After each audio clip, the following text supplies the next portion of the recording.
Someone asked me an interesting question, wrote me a long email and said, Ty, what about governments? What do you do when you live in a country where the government holds you back or, is repressive? And I'm not sure exactly, they didn't say what country they're in, but I'll tell you this.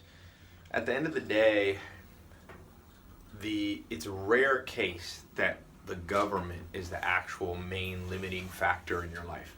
Sometimes there's extreme cases of dictatorship, and I'm not saying that governments don't sometimes throw a huge monkey wrench and make things a lot harder than they should be. But if you look at your life, if you don't like where your life is, I promise you, if I came in there and personally dissected the situation you're in and what's holding you back, I bet you it's not that. And I'm talking about, you could be living in communist country. You could be living in, again, extreme circumstances. There's certainly people that have been completely held back. But when I actually ask people for the details, 9 times out of 10, what's holding them back is them. You got to ask yourself, like John Wooden said, did you put in your best effort just that one day? Take today, last 24 hours. Did you do everything possible that you could to maximize your own success? Books, learning. Did you? And if the answer is no, did the government stop you from doing that? Did they come down, keep you from reading a book, keep you from listening to a podcast, keep you from, taking a class, a workshop, going to a conference? No. Now, again, some of you might answer yes, and you might be in that rare, 2% of humans that are held back by their government. But what happens is it's a lot easier to take the victim route. So we just play the victim card and say, the real reason my life's in shambles is because this far off government held me back. But did they really? Like I said, think of this metaphor, McDonald's. Some people say McDonald's makes people fat. And it certainly doesn't help that McDonald's has, sorry for the bare walls there. I'm changing the books. I'm in Norway, my place in Norway, and I just moved into this place, so I haven't redecorated at all. But does McDonald's really make people fat? Because if it did, wouldn't everybody be fat? No. Like Joel Salatin used to say, cream rises to the top. Some people can moderate their behavior and not eat at McDonald's all the time. Some people go there once a month. You ain't gonna get fat from McDonald's once a month, but some people can't. And if it wasn't McDonald's, it'd be something else. McDonald's isn't the cause of obesity. They're a contributing factor, and they certainly, but if McDonald's went out of business, Burger King or somebody else would fill the spot. So my point being, if you are overweight, should you spend all your time railing against McDonald's, passing regulations to stop McDonald's from whatever? No, it ain't gonna help you.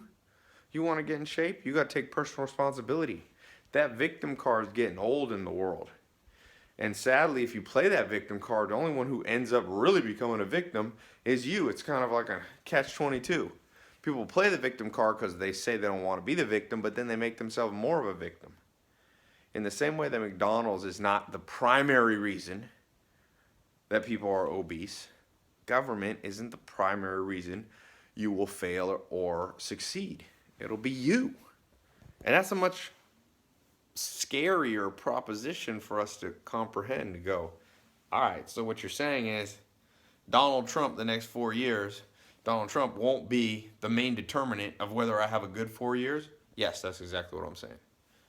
Whether it would have been Hillary or Donald, whether it was Obama, George Bush, or Clinton, and whoever it might be in the future, maybe Kanye West, they say, it won't matter that much to you.